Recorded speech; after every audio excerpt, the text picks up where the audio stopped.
বছর না ঘুরতেই ফের ভয়াবহ বন্যার কবলে দেশের দক্ষিণ পূর্বাঞ্চল।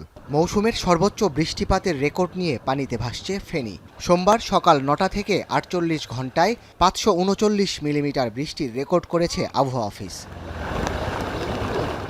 টানা বৃষ্টির সাথে উজানের ঢলে ফেনীর মুহুরী, কহুয়া ও সিলোনিয়া নদীর পানি বেড়ে বন্যা নিয়ন্ত্রণ বাঁধের অন্তত ১৫টি স্থানে দেখা দিয়েছে ভাঙন। পানিতে তলিয়ে যাওয়ায় ফেনী পরশুরাম ফুলগাজী সড়কে বন্ধ রয়েছে যান চলাচল। প্লাবিত হয়েছে ৩০টির বেশি গ্রাম।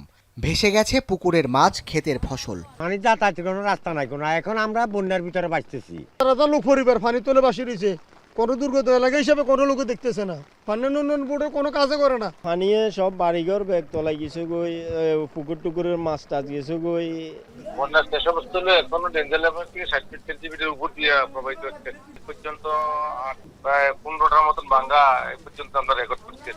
দিকে হয়তো কমবার সম্ভাবনা, এখন বৃষ্টি নাই, বৃষ্টি কমে গেলে কিন্তু পানি কমে যাবে আর কি। পানি কমতেছে, কিন্তু আগে তো ছিল ১২২ সেন্টিমিটার, এখন ৬০ সেন্টিমিটার কমছে। অন্যদিকে টানা বর্ষণ ও দুর্যোগপূর্ণ আবহাওয়ায় নোয়াখালীতে বন্যা পরিস্থিতির শঙ্কা দেখা দিয়েছে। দুদিনের টানা বৃষ্টিতে তলিয়ে আছে পৌর এলাকার বেশিরভাগ সড়ক। বৈরী আবহাওয়ায় ৫ উপজেলার সকল মাধ্যমিক পর্যায়ের বিদ্যালয়ে শ্রেণী কার্যক্রম বন্ধ ঘোষণা করা হয়েছে। স্থগিত করা হয়েছে অর্ধবার্ষিক ও অভ্যন্তরীণ সকল পরীক্ষা। আমাদের পৌর বাসিন্দা হিসেবে আমরা অনেক ভোগাচ্ছি, আমাদের এটা নিচু অঞ্চল।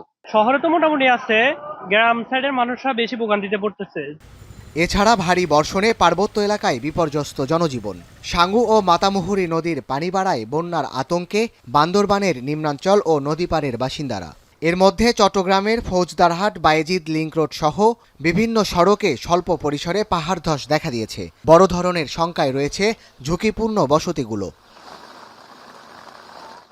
এদিকে টানা বৃষ্টি আর সাগর উত্তাল থাকায় দেশের সব সমুদ্র বন্দরে চলছে ৩ নম্বর সতর্ক সংকেত। উত্তাল ঢেউয়ের কারণে ৩ দিন ধরে বন্ধ রয়েছে চট্টগ্রাম বন্দরের বহির্নোঙরে পণ্য খালাস। এতে আটকা পড়ে পণ্য নিয়ে আসা ৫২টি জাহাজ। সাদাত শাহেদ, এখন।